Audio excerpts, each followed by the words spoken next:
এগুলো আসছে, এগুলো হচ্ছে নতুন কালেকশন। অ্যান্ড এরক্স আমার খুব ফেভারিট একটা বাইক, বাট আমি এটা এখনও কেনার মতো অত ধনী হই নাই, কিন্তু এগুলো এখন সোনার হরিণ হয়ে গেছে, অনেক দাম। তারপরে দেখি একটু দাম টাম জেনে যাই, কিনবো একটা স্পোর্টস বাইক আমার কালেকশনে রাখবো, এবং ইচ্ছা আছে সত্যি কথা একটা V3 কালেকশনে রাখার, কারণ এটা হচ্ছে আমার মনে হয় যে ইয়ামাহার সবচেয়ে সুন্দর বাইক। অ্যান্ড বেশিরভাগই হচ্ছে স্পোর্টস বাইক রাখা, সেই সেই সেই তুমুল। ওইদিকে লাইট প্রয়োজন নাই, অনেক বাইক তো, মাশাল্লাহ মাশাল্লাহ, এগুলো ব্র্যান্ড নিউ। একটা জিনিস জানেন, তেলের সমস্যা বাড়তেছে কিন্তু চুরি কমতেছে না। কথাটা কেন বললাম, বলতেছি সেই কথা, তার আগে শুনেন। আজকে এখন যখন ভিডিও শুরু করছি তখন সময় হলো 5:59, 6টা বাজতে 1 মিনিট বাকি। এখন এই টাইমে ভিডিওটা শুরু কেন করলাম, আমি আজকে ভিডিওই করতে চাই নাই ভাই। তেলের যে অবস্থা, সামনে বাইকার বের করতে পারবো কিনা জানি না। ভালো যে একটা গুড ইনভেস্টমেন্ট করছিলাম আমি, যে আমি একটা সাইকেল কিনে রাখছি, কোনো কারণে যদি তেল না পাওয়া যায় সাইকেল নিয়ে আমি এদিক সেদিক মুভ করতে পারবো, আমার প্রয়োজনীয় যে কাজগুলো সেগুলো সারতে পারবো। এখন কথা হচ্ছে, এই আলহামদুলিল্লাহ ভাইয়া, আপনি ভালো আছেন? যাবো একটু ভেলো মার্টে, বাইকের দোকানে। আচ্ছা, যেখানে ছিলাম, তেলের সমস্যা বাড়তেছে, তেলের মজুদ হয়তো কমতেছে, তেলের পাম্পে লাইন বাড়তেছে, কিন্তু তেল চুরি কমতেছে না। আগার গাতেও তেল চুরি হচ্ছে। এছাড়াও বেরিবাঁধ এবং হাইওয়েতে প্লাস সরকারি অফিসের যেই পাড়াগুলা থাকে ওগুলার কোনো না কোনো কোনা কাঞ্চিতে কোনো গ্যারেজে বা কোনো ছোট্ট একটা দোকানের মতো বানিয়ে কাপড় দিয়ে ঢেকে, সেটা কাপড় দিয়ে হোক, ব্যানার দিয়ে হোক বা তিরপাল দিয়ে হোক, গাড়ি ঢুকতেছে, তেল বেরোইতেছে, দেন ওই তেল বেশি দামে বিক্রি হইতেছে। তাহলে এইভাবে সরকারি গাড়িগুলোতে ডবল তেল ঢুকতেছে, ডবলেরও হয়তো বেশি, অ্যান্ড এগুলা বাইরে চুরি হয়ে বেচতেছে। আর ঝামেলা হইতেছে কাদের জানেন? ঝামেলা হইতেছে হচ্ছে বাসার জেনারেটরের তেল দরকার, অথচ জেনারেটরের তেল দিবে না পাম্পে। কালকে 2 পাম্পে পাঠাইছি, দেয় নাই। কাহিনী কি? কাহিনী হচ্ছে থানা থেকে পারমিশন আনতে হবে। ভাই, আমার একটা জেনারেটর আছে, আমি সেটার জন্য তেল নিব, এটার জন্য আমার থানায় যাওয়া পারমিশন নিয়ে দেন এই কাজ করতে হবে। মানে ব্যাপারটা বুঝছেন, যখনই আপনি লিগ্যাল কোনো কিছু করতে যাবেন তখন আপনাকে কানাকে হাইকোর্ট দেখানো হবে, অন্ধকে কোলে উঠবেন ভাই, অন্ধকে হাইকোর্ট দেখানোর বিভিন্ন রকম চেষ্টা করা হবে। আমার জেনারেটর তেলের জন্য অলরেডি তো জেনারেটরের একটা পেপার আছে, মানে সেইটা নিয়ে গেলে কাজ হবে না। এখন থানার থেকেও পারমিশন লাগবে যে আপনাকে যাতে তেল দেওয়া হয়। মানে এগুলা ছেলে খেলা না। গভর্নমেন্ট যে আসলে কি করতে কি আমাদের উপরে চাপায় মাঝে মধ্যে, এটা সৃষ্টির শুরু থেকে, মানে আমি আমার সৃষ্টির শুরু থেকে দেখতেছি। শুধুমাত্র এক গভর্নমেন্টকে দোষ দিয়ে হবে না। আমি তো বহুত গভর্নমেন্টই দেখলাম এই বাংলাদেশে, কোনো গভর্নমেন্টই এই সমস্ত জিনিসগুলাকে একটা লাইনে আনতে পারে নাই, চুরি ঠেকাইতে পারে নাই। ভাই, ওপেন সিক্রেট, সবাই দেখতেছে যে গাড়ি ঢুকতেছে, ঢাইকা তেল বের করতেছে, বাইরে বাইক গাড়ি এগুলা লাইন ধরে আছে, ওইখান থেকে তেল নিবে।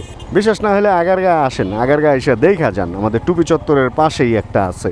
এই হলো অবস্থা। অ্যান্ড পাম্পে যাও সিরিয়াল ছিল এর আগে, মোটামুটি 30 মিনিট 40 মিনিট সিরিয়াল দিয়ে আমি ফুয়েল নিতে পারছি যতটুকু দরকার। এখন ফুয়েলই নেওয়া যাইতেছে না, মানে এত লাইন। একজন গাড়ি নিয়ে নাকি রাত 9টায় দ্বারা সকালবেলা 11টা পর্যন্ত লাইন ধরে দেন ফুল ট্যাঙ্ক পাইছে ট্রাস্টে, এরকম কাহিনী শুনলাম।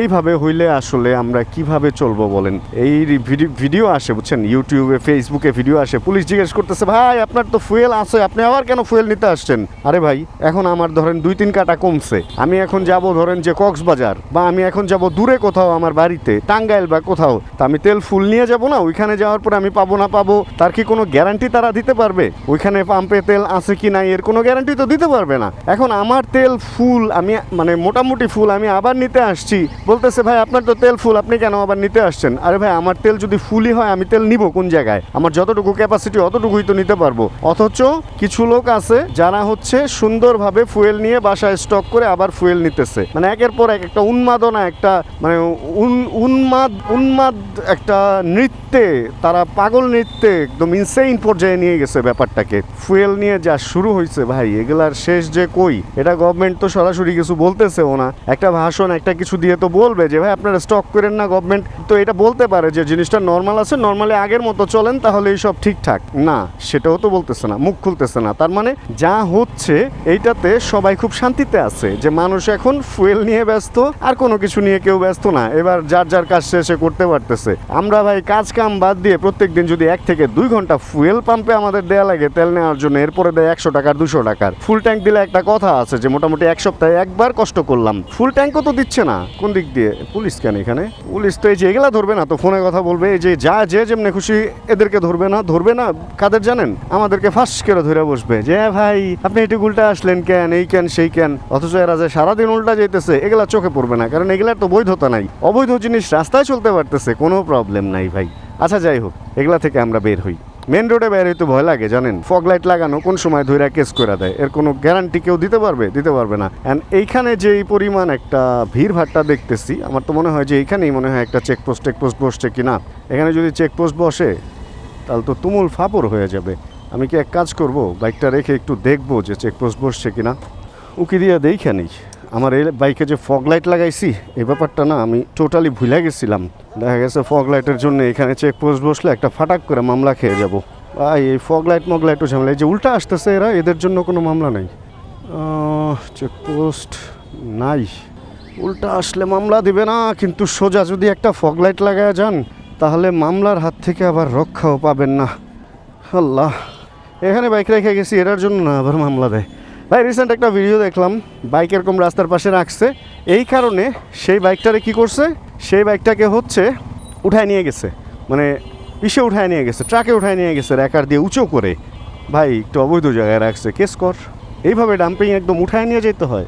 এরকম এত স্ট্রিক্ট বাংলাদেশের ল, এটা কবে ছিল, মানে কবে হইল বুঝলাম না। এই সমস্ত জিনিসই হইতেছে এখন। আমার এই ফগ লাইটের জন্য না আমার একটা ধৈরা কেস করে দেয়, আমি তো এই ফাপরে আসি। ও ভাই আইসেন না ভাই, কেমনে যে আসে ওরা, ভয় লাগে ভাই। এই ফগ লাইট আমার হয় খুলে রাখতে হবে, নয় ঢাকতে হবে, নয় এই বাইকটা আমার ঢাকা শহরে চালানো যাবে না। এই বাইকটা আমি রেডি করতেছি আসলে একটু লং রাইডের জন্যই, লং ট্রিপের জন্যই।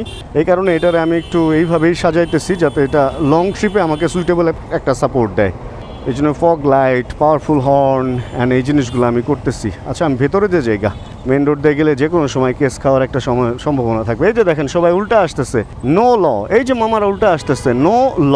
সাইকেলও উল্টা আসতেছে, কোনো আইন নাই। আইন খালি মোটর সাইকেল যদি কিছু করে তাহলেই। আচ্ছা এইগুলা থেকে আমরা একদম চুপ। আমরা এবার কি করব, নেক্সট প্রজেক্ট। দাঁড়ান বলতেছি নেক্সট প্রজেক্ট কি। ভাই ওকে, নেক্সট প্রজেক্ট নিয়ে এবার একটু ছোট করে কথা বলা যাক, ছোট্ট করে। নেক্সট প্রজেক্ট হচ্ছে আমি একটা স্পোর্টস বাইক নেয়ার চিন্তাভাবনা করতেছি। কারণ আমাদের দেশে হোন্ডা এবং ইয়ামাহার যে স্পোর্টস বাইকগুলো আছে এগুলো আমি দেখছি যে খুব অল্প তেলে অনেক চলে। অ্যান্ড টুকটাক একটা স্পোর্টস বাইক চ্যানেলে যদি আমাদের না থাকে তাহলে কেন যেন আসলে পার্টটা আসতেছে না, শরীরে একটা ভাব আসতেছে না। তো এই জন্য হয়তো আমাদের একটা স্পোর্টস বাইক কেনা দরকার, এরকমটা আমার মনে হচ্ছে। আর বাইক ফেরিতে গেছিলাম আজকে, ওইখানে কোনো স্পোর্টস বাইক কালেকশন ওনারা রাখে নাই, ওনারা এখন বিজনেস করতেছে হচ্ছে কমিউটার বাইক নিয়ে। আর আর আর বিএসবি মার্ট, ভেলো মার্ট, সাওয়ারি, এদের এখানে আবার স্পোর্টস বাইক অলওয়েজ থাকে। সাওয়ারিতে আজকে যাব না, সাওয়ারিতে 2-3 দিন পরে যাব। আমি সাওয়ারির বাইক কালেকশন সম্পর্কে যেহেতু জানি, এর মধ্যে আমার রাতে একদিন যাওয়া হয়েছিল। আজকে একটু ভেলো মার্টে যাই, দেখি স্পোর্টস বাইক কালেকশন মোটামুটি নতুন বা পুরানো কি আছে। আর অন্ধকার তো হয়েই যাবে, চেষ্টা করব হচ্ছে বিএসবি মার্টেও একটু হালকা করে ঘুরে আসার, যে আসলে কি বাইক আছে বা কি বাইক সেখানে নাই। চাপঘরটা তো সুন্দর, ভেতরের লাইটিংটা খুব সুন্দর লাগতেছে, হলুদ একটা পশ গুলশানের ভাবিদের ড্রয়িং রুমের মতো একটা ভাইব চাপঘরের ভেতরে পাওয়া যাচ্ছে কিন্তু। হেই, আমরা চলে আসছি হচ্ছে ভেলো মার্টে, ভিআইপিস রেস্টুরেন্টের পাশে। ভেলো মার্টে তো ঢুকবো, তার আগে একটা খুশির খবর শুনেন। আমাকে পুলিশ ধরে নাই, কেস করে নাই, কিছুই হয় নাই। আমার এই ফগ লাইটগুলোর কারণে আমি অলওয়েজ ভয়ে থাকি। এগুলাতে কভার না লাগানো পর্যন্ত এই ভয়টা আমার চলতেই থাকবে। বাট কভার লাগানোর পরে হয়তো বা আমি বলতে পারবো যে আসলে শহরে তো আমি কভার দিয়েই চালাই। এখন চলেন আপনাদেরকে কিছু বাইক দেখাই, এবং এই বাইকগুলায় আপনারা একটু পছন্দ করেন যে আসসালামু আলাইকুম কোন বাইকটা ভালো হইতে পারে। যেমন এক্সেসরের মধ্যে কিন্তু এখন নতুন কালার আসছে, এক্সেসরের মধ্যে এই কালারগুলা ডুয়েল চ্যানেল এবিএস সহ আসছে এই বাইকগুলা। তারপর হচ্ছে MT-15, এই যে কালারটা একটা জলপাই ভাইব, এটা আগের মিটারের BS7-এর যে কালার, এগুলো আসছে, এগুলো হচ্ছে নতুন কালেকশন। অ্যান্ড এরক্স আমার খুব ফেভারিট একটা বাইক, বাট আমি এটা এখনও কেনার মতো অত ধনী হই নাই। এটা হচ্ছে একটু দাম বেশি, মানে আমার বাজেটের বাইরে হয়ে যায়, বাট আমার পছন্দের লিস্টে 1 নম্বরে আছে। স্কুটারের মধ্যে বাইকের ফিল, R15-এর ইঞ্জিন সহ। অ্যান্ড আমার পছন্দের লিস্টে বাইক আছে হচ্ছে মূলত এইগুলা। এখন এইগুলা আসলে দেখি সেকেন্ড হ্যান্ড পাইলে খুব ভালো হয়, নতুন নেওয়াটা আমার জন্য একটু কষ্টের হয়ে যাবে। বেশ বড় কালেকশন করে রাখছে, এখানে দেখা যায় জিক্সারও আছে ব্র্যান্ড নিউ, অ্যান্ড এটা হচ্ছে হাইব্রিড FZS FI হাইব্রিড, এটাও হাইব্রিড অ্যান্ড এটাও হাইব্রিড। ওরে বাবা, হাইব্রিডের কিন্তু বিশাল কালেকশন।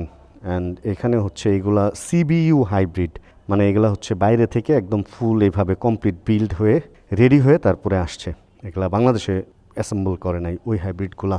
অ্যান্ড এইদিকে ওরে ভাই, আমার অ্যারক্স পছন্দ বলছি, আর এদিকে অ্যারক্সের পুরো একটা লাইন লাগায় দেওয়া হয়েছে। এটা হচ্ছে নীলের মধ্যে, আকাশির মধ্যে, এটা হচ্ছে অফ হোয়াইট বা গ্রের মধ্যে, অ্যান্ড এটা হচ্ছে ডার্ক গ্রের মধ্যে। অ্যারক্সের পুরো সিরিয়াল দিয়ে দিচ্ছে। অ্যারক্সের মধ্যে কিন্তু বেশ কিছু ভেরিয়েন্টও আছে। অ্যান্ড হেই, কী অবস্থা ভাই, ভালো আছেন? এর আগে দেখছিলাম যে অল ভেরিয়েন্ট এখানে অ্যাভেলেবল, অ্যান্ড এখনও বেশ ভালো কালেকশন আছে অ্যারক্সের। আমরা যদি একটু সেকেন্ড হ্যান্ড পার্টে যাই, সেকেন্ড হ্যান্ড বাইক অনেক বিক্রি করে ফেলছে। স্পোর্টস বাইক আছে অল্প কিছু, যেগুলো হচ্ছে ইন্ডিয়ান V3, ইন্দোনেশিয়ান, এগুলো সবই ইন্ডিয়ান V3। অ্যান্ড একটা স্কুটার, এটা হলো ফেজার, এটা আমার একটা আছে যদিও। অ্যান্ড এটা FZ, এটা কি FI তো অবশ্যই, হাইব্রিডটা না এটা। এগুলো হচ্ছে ভার্সন 4, অ্যান্ড আছে হচ্ছে FZX। এই বাইকগুলাই দেখা যাচ্ছে এখন কালেকশনে আছে। অ্যান্ড এইদিকেও অল্প কিছু বাইক আছে কালেকশনে। যাই হোক, একদম আছে না যে একটা বাইক দেখলাম আর মনে হলো যে না এই বাইকটা আমার নেওয়া লাগবে, ওরকম কিছু চোখে পড়তেছে না যদিও। এটা 15,000 কিলো, এটা হচ্ছে 3,100 কিলো, এটার আবার কিলোমিটার কম আছে। কিন্তু এগুলা এখন সোনার হরিণ হয়ে গেছে, অনেক দাম। তারপরে দেখি একটু দাম টাম জেনে যাই, কিনবো একটা স্পোর্টস বাইক আমার কালেকশনে রাখবো, এবং ইচ্ছা আছে সত্যি কথা একটা V3 কালেকশনে রাখার। কারণ এটা হচ্ছে আমার মনে হয় যে ইয়ামাহার সবচেয়ে সুন্দর বাইক। অল্প সিসি সেগমেন্টের মধ্যে যদি সুন্দর বাইক বলেন বা স্পোর্টস বাইকের মধ্যেই 1000 সিসি বাদে আমার কাছে খুবই জোশ লাগে এই বাইকগুলা। মোটামুটি এখানের বাইক তো দেখলাম, অ্যান্ড কাকার সাথে অনেকক্ষণ আড্ডাও দিলাম, বাট ভেলোমার্টের মালিক হচ্ছে ক্যামেরার সামনে আসতে চায় না, এই কারণে দেখাইতে পারি না। আর ওই যে দেখেন আমার হেডলাইট তো না, আমার DRL ওইখানে দেখা যাইতেছে। অ্যান্ড হেডলাইট যদি দেই, হলুদ, সাদা। আচ্ছা, আমরা যেটা করবো এবার, এদিক দিয়ে গেলে পুলিশে ধরবে। ভেতরে দিয়ে একটা রাস্তা আমার চেনা আছে, ওইটা দিয়ে আমরা একটু BSB-তে থেকে ঘুরে আসি, কারণ আজানের সময় তো এখন আর খুব বেশিক্ষণ আলো থাকবে না। আলো থাকতে থাকতে চলেন আমরা একটু BSB মার্টের বাইক কালেকশন দেখে আসি। চলে আসছি হচ্ছে আমরা সেই BSB মার্টে। অ্যান্ড এইখানে এসে একটা ছোট্ট গাড়ি দেখা গেছে, S660 হোন্ডা। এটা মাঝে মধ্যে চালায়, আমি স্টোরি দেই। আমার দেখা যায় যে ফেসবুক প্রোফাইলে মাঝে মধ্যে স্টোরি দেই, এই ছোট্ট গাড়িটা চালায়। এটা যে কত ছোট, এটা না উঠলে বা না সামনাসামনি দেখলে বোঝা যায় না। আর এইদিকে বাইরে তো স্পোর্টস বাইক খুব একটা দেখতেছি না। এই ভার্সন 4 অনেক দেখা যাইতেছে মার্কেটে। অ্যান্ড ওনাদের স্পোর্টস বাইকগুলোর কালেকশনগুলো রাখে হচ্ছে ভেতরে। GPX আছে, চাইনিজ বাইক আমি চালাবো না। কি অবস্থা ভাই, কেমন আছেন? অ্যান্ড একটা NX আছে দেখা যাইতেছে, 2700 কিলোমিটারের একটা NX আছে। আর আছে হচ্ছে হর্নেট। স্পোর্টস বাইক কি ভিতরে? ও আচ্ছা আচ্ছা, নতুন BSB-তে। ও BSB তো আবার সামনে কিন্তু নতুন শোরুম নিছে। নতুনটা কি খোলা? এদিক দিয়ে যাওয়া যায় না, ঘুরা যেতে হবো না? যদিও হচ্ছে BSB উদ্বোধন করবে, বাট তার আগে এই ভিতরে স্পোর্টস বাইক আছে। আচ্ছা, যাওয়ার সময় এগুলো দেখা যাবো। অ্যান্ড এটার কি অবস্থা? এটা তো পুরো ব্র্যান্ড নিউ, মানে এরকম ঢাকা বাইকও থাকে, এত ঢেকে রাখছে এটারে। এই যে পেছন দিক দিয়ে যাওয়া যায়, দেখছেন এটা কত ছোট। আমি দাঁড়ায় এটার উপরে, মানে আমার হাত এখানে নামাইলে তারপরে এটারে পাওয়া যায়, বাইকের সমানই বলতে গেলে। অ্যান্ড এটা হলো নতুন BSB, আপনাদেরকে উদ্বোধনের আগে দেখায় দিতেছি। এটা হলো BSB মার্টের নতুন শোরুম, যেটা হচ্ছে এদিক দিয়ে দরজা হবে, ওদিক দিয়ে দরজা হবে। অ্যান্ড এইখানে তো অনেক বাইক অলরেডি রাখা আছে, অ্যান্ড বেশিরভাগই হচ্ছে স্পোর্টস বাইক রাখা। সেই তুমুল। ওইদিকে লাইট প্রয়োজন নাই, অনেক বাইক তো। মাশাল্লাহ, এগুলো ব্র্যান্ড নিউ। এই দুইটা হলো পুরান, সেকেন্ড হ্যান্ড। ব্র্যান্ড নিউ এবং সেকেন্ড হ্যান্ড সব বাইকের অ্যাভেলেবেল কালেকশন এখন BSB মার্টেও। বাহ, মাশাল্লাহ, সুন্দর সাজাইছে। খুব বড় না, ছোটোর মধ্যে একদম সবগুলা বাইক আবার ঢুকে দেখাও যাইতেছে। গ্রেট, ভাল লাগছে। আর কিছু ছবিও লাগানো আছে। ওয়াও, বের হয়ে গেছি বিএসবি মার্ট থেকে। আর এবার হচ্ছে এদিক দিয়ে আমরা ভেতর দিয়ে এমন একটা এলাকায় যাব, এটা 1 নম্বর বাজার থেকে আরেকটু আগের ওই এলাকাটায়, যেখানে মাছ বাজার আছে। আর মাছ বাজারের আশপাশে একটা এরিয়া আছে যেখানে হচ্ছে বিভিন্ন রকম সিডস যে দোকানগুলা, ওই দোকানগুলো আছে। এখন আমি অত ভালো যদিও চিনিও না, আমার গিয়ে খুঁজতে হবে। সিডস খাওয়ার অভ্যাস আমার আছে, যেমন সিডস বা অনেকে অনেক গাছের শিকড় বাকড় এই ধরনের যে ব্যাপারগুলা, এই ধরনের দোকানগুলো আছে হচ্ছে এইদিকে ভেতরে। এখন এই ভেতরে গিয়ে খুঁজে যদি বের করতে পারি তাহলে দেখা যাবে নর্মালি একটা দোকানে যেই দামে আমরা এই জিনিসগুলা কিনি, ধরেন আপনি অশ্বগন্ধা কিনবেন, অশ্বগন্ধা হচ্ছে ঘুমের জন্য খুবই ভালো, আর নারী পুরুষ উভয়ের জন্য এটা হরমোন মানে ব্যালেন্স করতে খুব হেল্প করে, কারণ ভালো ঘুম হইলে ভালো হরমোন ব্যালেন্স হয়। তো এই ব্যাপারটাই আসলে এই জন্য অশ্বগন্ধা খাওয়া উচিত। আরে ভাই এদিকে দেখি পাখির মার্কেট টার্কেট, সিডসের মানে গল্লি খুঁজতেছি, পাখির মার্কেট তো এর আশপাশে থাকবে, এটাই স্বাভাবিক। যেখানে ছিলাম অশ্বগন্ধা নর্মালি 1800 টাকা করে কেজি খুচরা বিক্রি হয়, কেজি না 100 গ্রাম 1800 টাকা নাকি কেজি 1800 টাকা, হ্যাঁ 100 গ্রাম মনে হয় কত জানো এরকম, মানে আমি প্রাইসটা অত ভালো জানি না, তবে আমি কোনো এক জায়গা থেকে আইডিয়া নিচ্ছি যে জিনিসটা বাইরে 1800 টাকা করে আমরা কিনি, ওইটা এখান থেকে যদি নেই তাহলে আমরা কিনতে পারবো আরও অনেক কম দামে। এই হচ্ছে ব্যাপার, মানে মোটামুটি অর্ধেক বা এর আশপাশে। তো যদি এমনই হয় তাহলে আমার তো মনে হয় এই সমস্ত জায়গা থেকেই মালপত্র কেনা উচিত, বাট খুঁজে বের করাটা আমার জন্য একটু টাফ হয়ে যাবে। এদিকে মাছ বাজার বলে যে কোন জায়গাটারে, ওইটা আমার একটু আগে খুঁজে বের করতে হবে। এলাকাটা কীরকম গুন্ডা গুন্ডা এলাকা মনে হইতেছে। যাই হোক ভাইয়া, এদিকে মাছ বাজার বলে কোন এরিয়াটা? সামনে বামে? আচ্ছা ধন্যবাদ ভাইয়া। ভাইয়া এদিকে হলো যে বাদাম টাদাম এগুলা বিক্রি করে ওই দোকানগুলা কোন জায়গায়? ও মোটর সাইকেল রাখা যাবো গেলে? আচ্ছা আচ্ছা ধন্যবাদ ভাইয়া। ভাইয়া আমাকে একটা সেই হেল্প করছে, মাছ বাজারে ওখানে কি বাইনের দোকান না কি যেন বললো, ওগুলার কথা বললো। এখন আমি দেখি বাইক রাখার ব্যবস্থা করতে পারি কিনা, কারণ এরকম বাজারে বাইকগুলো কেউ কারো দোকানের সামনে রাখতে দিতে চায় না, আর যদি আপনি রাখেনও আইসা বাইক সহি সালামতে পাবেন কিনা এটা হলো আরেকটা ফাপড়। এদিকে আসলে বাইক ছাড়া আসাটা আমার উচিত ছিল। এটাই হলো মাছ বাজার। ভাই বাদাম টাদামের দোকানগুলা কোন জায়গায়? বাদাম বা ওই যে বিভিন্ন গাছের শিকড় বাকড় বেচে যে, মাছ বাজারের আশপাশেই শুনছিলাম আর কি। এটাই কি মাছ বাজার? মাছ বাজার এটা তো ভিতরে হবে। ও এটা কি ওই পাশ দিয়েও ঢুকা যায়? হ্যাঁ দেখি ওই পাশে যায় রাখা যায় কিনা। বাইকটা না নিয়ে আসলে খুব ভালো হইতো, রিক্সায় যদি আসতাম তাহলে ইচ্ছা মতো ঘুরা কিনে নিয়ে যেতে পারতাম। যাই হোক আপনাদেরকে আর ডিস্টার্ব না করি, এইখানে সেই বায়ানের দোকান নাকি যেন বললো ওইটা আছে। তো আপনারা যদি লাগে এখানে বাইক বা অন্য কিছু নিয়ে আসেন না, নর্মালি আসেন, এসে কিনে নিয়ে যায়েন আর কি। আমি ট্রাই করবো এদিকে বাইকটা রেখে একটু উকি মারার, বাট এখানে যে পরিমাণ জ্যাম জটলা দেখতেছি, এখানে বাইক রেখে আসলে কতটুকু সেফ থাকবে এটা নিয়ে একটু কনসিয়াস থাকা লাগবে। তাহলে আজকের এই ভিডিও থেকে আমরা বিদায় নেই। ভিডিওতে কিছু ভালো লাগলে ছোটো করে একটা লাইক দিয়ে দিন, চ্যানেলে নতুন হলে প্লিজ সাবস্ক্রাইব করে হয়ে যায় আমাদের ফ্যামিলি মেম্বার। জানাবেন কে কোন জায়গা থেকে ভিডিও দেখছেন। যতক্ষণ পরবর্তী ভিডিও নিয়ে আবার আমি না আসতেছি ততক্ষণ ইনশাআল্লাহ আমরা থাকবো ভালো, আমরা থাকবো সুস্থ এবং করতে থাকবো চিল ইনশাআল্লাহ। Chill bro. Check the mic and make sure it sound right, boys.